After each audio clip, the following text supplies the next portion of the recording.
हर हर महादेव दोस्तों।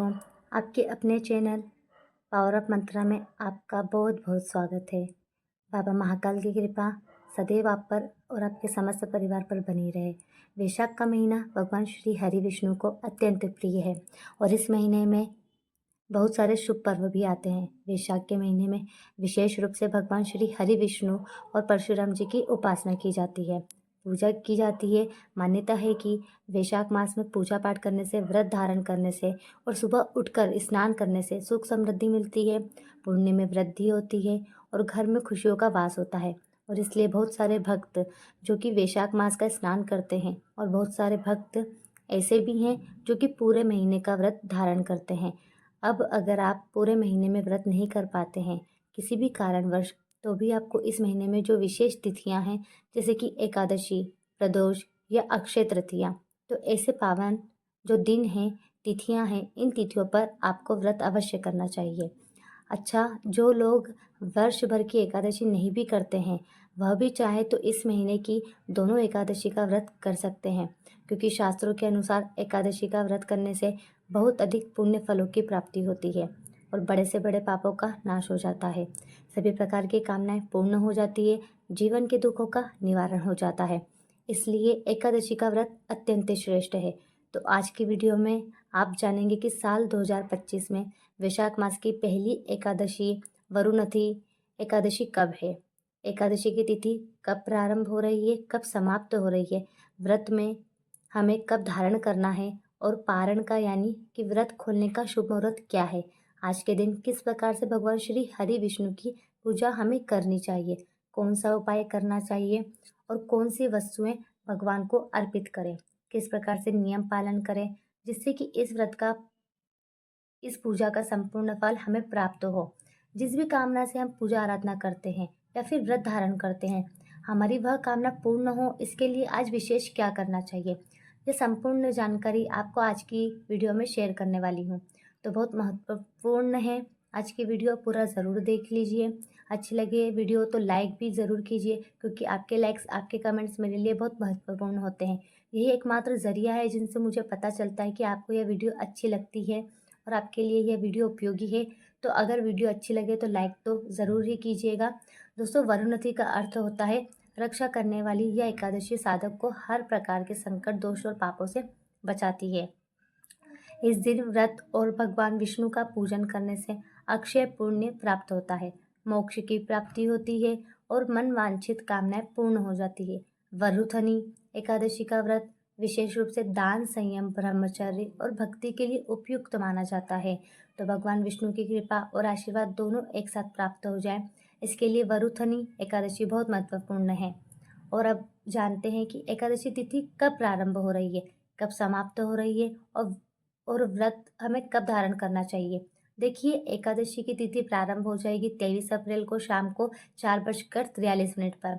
एकादशी तिथि समाप्त हो रही है 24 अप्रैल को दोपहर में 2:32 पर। तो सूर्योदय कालीन तिथि के अनुसार एकादशी का व्रत हम धारण करते हैं तो 24 अप्रैल 2025 गुरुवार के दिन वरुथनी एकादशी का व्रत हम धारण करेंगे। एकादशी से एक दिन पहले दशमी तिथि के नियम का पालन करते हैं, शुद्ध और सात्विक भोजन लेते हैं, ब्रह्मचर्य का पालन करते हैं और अगर संभव हो तो भूमि पर शयन करते हैं। फिर एकादशी के दिन प्रातःकाल जल्दी उठना चाहिए, उठकर नित्य कर्मों से निवृत्त हो जाइए, स्नान कर लीजिए और इसके बाद भगवान श्री हरि विष्णु के विधि विधान से आपको पूजा करना है। लेकिन सबसे पहले भगवान सूर्योदय को जल दीजिए, उसके बाद भगवान श्री हरि विष्णु का गंगा जल या फिर पंचामृत से अभिषेक कर लीजिए और उन्हें पीले वस्त्र अर्पित कीजिए, पीले चंदन से उनका श्रृंगार कीजिए और विधि विधान से धूप, दीप इत्यादि अर्पित करके उनकी पूजा कर लीजिए। एकादशी के दिन भगवान श्री हरि विष्णु को पीले फलों का भोग लगाना, जैसे कि केला या आम इत्यादि का भोग लगाना श्रेष्ठ माना जाता है। लेकिन जो भी भोग आप लगाते हैं उसमें तुलसी का पत्ता अवश्य होना चाहिए। लेकिन एकादशी के दिन तुलसी का पत्ता कभी भी तोड़ना नहीं चाहिए। तुलसी में जल भी नहीं देते हैं, सिर्फ तुलसी में हम दीप दान कर सकते हैं। तो तुलसी के पत्ते एक दिन पहले ही तोड़ कर रखिए, ताकि एकादशी पर जब आप भगवान श्री हरि विष्णु की पूजा करें तो आप उनका प्रयोग कर सके। एकादशी के दिन भगवान श्री हरि विष्णु की प्रसन्नता के लिए विष्णु सहस्त्र नाम का पाठ करना श्रेष्ठ माना जाता है। इसके अलावा कोई भी मंत्र जैसे कि ओम नमो भगवते वासुदेवाय या ओम नमो नारायणा मतलब भगवान श्री हरि विष्णु के किसी भी मंत्र का, किसी भी स्त्रोत का पाठ आप कर सकते हैं। एकादशी का व्रत फलाहार, जलाहार और इसके अलावा निर्जला भी रखा जाता है। तो आप अपनी शारीरिक क्षमता के ध्यान रखते हुए व्रत को फलाहार के द्वारा भी कर सकते हैं। चाहे तो निर्जला भी धारण कर सकते हैं। यह तो भक्तों की अपनी श्रद्धा पर निर्भर करता है। एकादशी के दिन शाम के समय विधि विधान से भगवान श्री हरि विष्णु की पूजा कीजिए और रात्रि में जागरण करना अत्यंत आवश्यक है। मतलब ज़रूरी नहीं है कि पूरी रात्रि आप जागें, लेकिन हाँ, जितना भी आपसे संभव हो सके उतनी रात्रि तक आप जागरण अवश्य करें। भजन कीर्तन करते हुए रात्रि जागरण करना चाहिए। भगवान श्री विष्णु के मंत्रों का या स्तोत्र का पाठ करते हुए आप जागरण कर सकते हैं। अखंड दीपक रात्रि में अवश्य प्रज्वलित करना चाहिए। अखंड दीपदान एकादशी के दिन करने से एकादशी व्रत का संपूर्ण फल हमें प्राप्त होता है।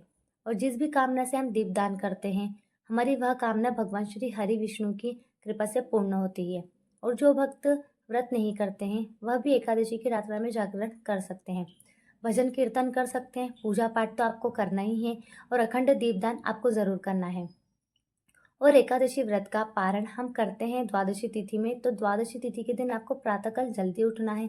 उठकर नित्य कर्मों से निवृत्त हो जाइए, स्नान कर लीजिए, फिर विधि विधान से भगवान श्री हरि विष्णु की पूजा करके शुद्ध और सात्विक भोजन बनाकर भगवान को भोग लगा दीजिए।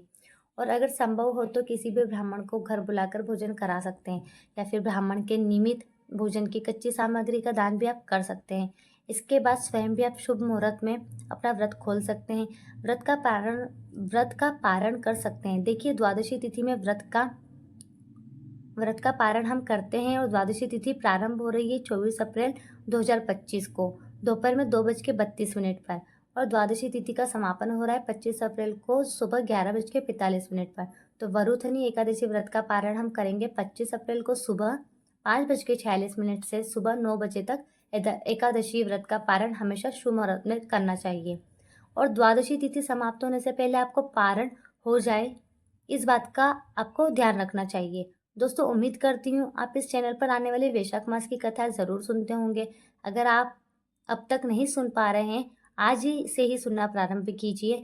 और आज की वीडियो अगर आपको अच्छी लगी हो तो वीडियो को लाइक ज़रूर कीजिए, संभव हो तो शेयर भी कीजिए, और चैनल पर पहली बार आए हैं तो सब्सक्राइब करके बेल आइकन ज़रूर से प्रेस कर लीजिए। इससे यह होगा कि चैनल पर जो भी नई वीडियोस अपलोड होगी उसकी नोटिफिकेशन आपको सही समय पर प्राप्त होगी। मैं आपसे अगली वीडियो में मिलती हूँ, तब तक के लिए हर हर महादेव।